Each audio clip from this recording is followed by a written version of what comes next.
I'm Ryan Jolts, and this is your Barbados Today afternoon update on Tuesday, October 24th, 2017. Glad you could join us. Declare your hand. Political scientist Peter Wickham is challenging St. John MP Mara Thompson to say whether or not she will contest the upcoming general elections. Wickham's call comes amid uncertainty about her candidacy, coupled with the fact that the ruling Democratic Labour Party is yet to name their full slate of candidates. Wickham tells Barbados Today Thompson owes it to the people of St. John not to leave them hanging. What I really feel we need to know as a public is we have a right to know whether or not Mara is running again, and I don't know how we can let go of that in the public domain. We are looking at a general election that's due by the very latest May next year. Right. Parliament dissolves in March, and I think that the people of St. John have a right to know whether or not she's running again. Right. You know, she celebrates the anniversary of her husband yesterday with a function, as she talks about this level of integrity, and I think that it needs to filter down to the whole question as to whether or not she's involved, and will she be a candidate? So, and I'm really sorry that Stephen Lashley has found himself in this situation, and I'm curious about who would have spread the rumor, such a detailed letter that was written. But, if it is fake, then fine. But, yeah, we need to hear something from Mara, and I think that she needs to clear the air. I also think that the leadership of the party ought to have something to say about it. Is there any truth to it? And if it's not true, then put the rumors to rest and let's all get on with our business. In other news, Barbadians are not investing in retirement saving plans like they used to, and it's of concern for Fortress fund managers. The company's investment director, Roger Cave, says government's decision to remove tax allowances on retirement savings 2 years ago severely dampened the appetite for retirement plans, and there has been no turnaround since. Government has not reserved its decision.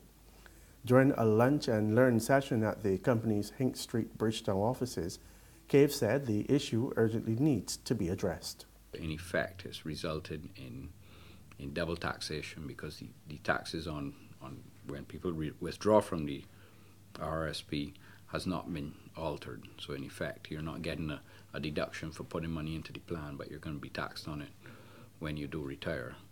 So that has significantly reduced contributions into those plans. For many of the employer-sponsored plans, there's not been that much of a change, but it really is a policy that needs to be revisited. To news from the law courts, 3 young Canadian visitors pleaded guilty to the importation of over 24 kilos of cannabis, and they were ordered to pay fines after they were nabbed shortly after their arrival at the Grantley Adams International Airport. They are 26-year-old Jordan Alexander Pinelli, 19-year-old Lamar DeMonte Newman, and 18-year-old Alicia Jade or Campbell. The trio was arrested and formally charged with possession with intent to supply, trafficking and importation of cannabis after they arrived on the island by air from Canada. A search of their luggage by customs officers revealed that they each had packages of cannabis concealed in their suitcases. Pinelli was charged with having 41 packages weighing 12.3 kilos of cannabis, whereas Newman and or Campbell were each caught with 19 packages with 6 kilos of cannabis. They all appeared before Chief Magistrate Christopher Birch in the District C Magistrates Court. Pinelli was fined $10,000 for possession of cannabis and $10,000 for importation of cannabis. He was also convicted, reprimanded, and discharged on a charge of possession with intent to supply, and reprimanded and discharged on a charge of trafficking. Newman and or Campbell were both fined $5,000 each for possession of cannabis and $10,000 for importation of cannabis. They were convicted, reprimanded, and discharged on charges of possession with intent and reprimanded and discharged on trafficking.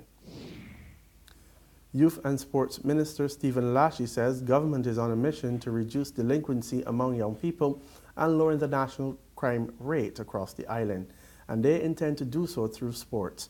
Speaking at the National Community Sports Training Program launch on Monday, Lashley stressed more must be done to keep young people on the right track. He said the annual 13-week program, which provides training in 8 sporting disciplines, is a step in the right direction.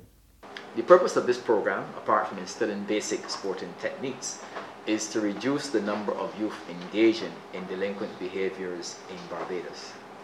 And in so doing, we are attempting to lower the national crime rate, which is beginning to be a problem and a bother.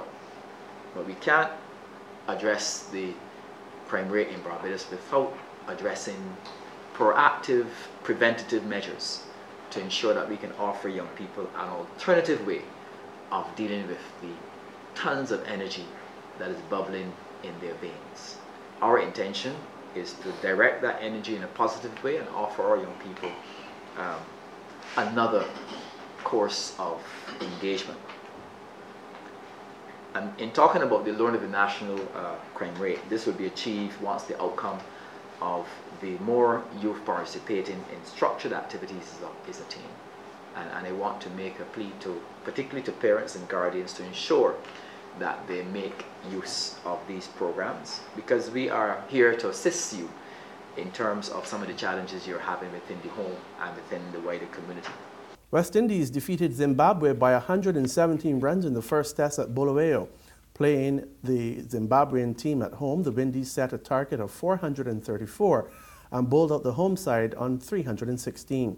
West Indies batsman Barbadian Roston Chase, ahead of today's play, said he was confident of a team victory in their opening test against Zimbabwe, but he does not expect the home side would have rolled over in the second innings. It's a tough pitch, ball spinning a lot, so my game plan was just to be a bit aggressive to get some of the close fielders from around the back so they could play a little more comfortable. And me and Jason talked about it after the break to come out and counteract, and as you can see, paid off for us. Hundreds against India, in Jamaica, against Pakistan, in Dominica where the ball was spinning, and in Barbados. How much did that, playing against people like Yazid Shah, prepare you for today? Well, those guys are quality spinners from India and Pakistan. These guys are quality too, but they're not high in the rankings like those other guys, but they bowl well and they're using the conditions to their advantage. But as I told you, I back myself to go being positive. That worked for me. There's regional and international news after this short break.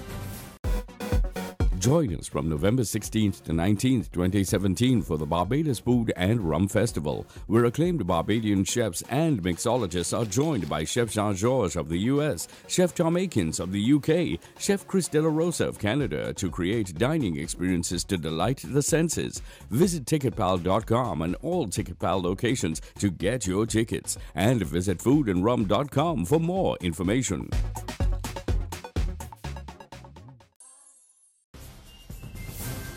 Our focus now shifts to the region, where in Antigua and Barbuda, tourism authorities there are preparing for what is expected to be one of the country's best cruise tourism seasons.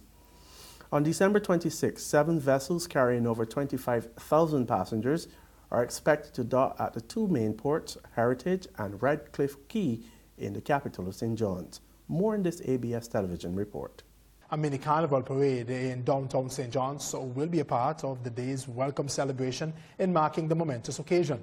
Ministry officials say it is critical that all hands are on deck to ensure the visitors have a memorable experience when they visit Antigua. Over the last quarter of this year, 54 cruise ship calls have been added to the schedule, of which 16 will be calls from vessels that have never visited our port before. These ships, particularly the inaugural calls, will receive a special welcome with a plaque exchange and a media event to officially welcome them to Antigua and Barbuda. And on the international front, China's ruling Communist Party has voted to enshrine Xi Jinping's name and ideology into its constitution. This elevates him to the level of founder Mao Zedong. Mr. Xi has steadily increased his grip on power since becoming leader in 2012. This latest development means that any challenge to Mr. Xi will now be seen as a threat to the Communist Party rule. To be more specific, Xi Jinping thought, as it is officially known, has been added to the Communist Party constitution. The only other leader to achieve that would be Mao Zedong. So that gives you an idea of how much power Xi has collected in his 5 years leading this country. We were expecting, though, to see Xi Jinping's name added in some way to the Constitution. But what we know a little bit less about is what's going to happen on Wednesday morning here in Beijing. That's when the 7-man standing committee of the Communist Party's Politburo will be revealed to the public.